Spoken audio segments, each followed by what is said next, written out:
Welcome into our Citrus TV studios for this Webisode edition of No Pulp. I'm Avin with Adam Gotkin. After a wild week in college basketball, Adam, the weekend was even crazier. On Saturday, a triple header of top 10 matchups, and it started off with none other than number 4 Houston and number 8 Kansas. The Jayhawks had their way with the Cougars 78-65. What does this game mean for both teams?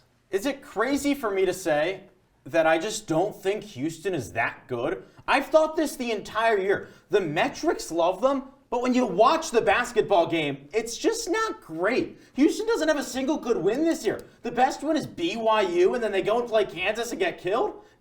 Houston was never leading this game. Houston never really had a moment where it felt like, okay, the Cougars are going to control this. But I also think that's a little less Houston and more just how dominant Kansas is. And I know they've had some waves up and down throughout the year, but it was the Hunter Dickinson show all game, 20 points. It was pretty much like he was dominating, but it wasn't even really him. It was the whole supporting cast. Johnny Furphy was going off. He had 17. KJ Adams only had 10, but his energy was just infectious the whole night. Some crazy slams in that second half, and even though they went into the half up 15 and Houston started to climb back in the second half, it really never got out of hand for Kansas. You mentioned Hunter Dickinson. I feel like people around the country are just forgetting about him. I mean, he was an All-American a couple years ago, and he's still that good. Right. He's averaging a double-double. He is one of the best bigs in the country. You can make a strong argument the second best behind Zach Edey. People just forget about him. I mean, he is going to lead this team really deep in March Madness, and to beat this Houston team that convincingly, even though I don't love Houston, just says a lot about this Kansas squad, I think. 100%, but it does worry me a little bit about Kansas's turnover issues. They had 18 in this one against Houston. Obviously, it didn't affect them too much because they score at such an efficient level, and Houston wasn't really capitalizing off those turnovers at all.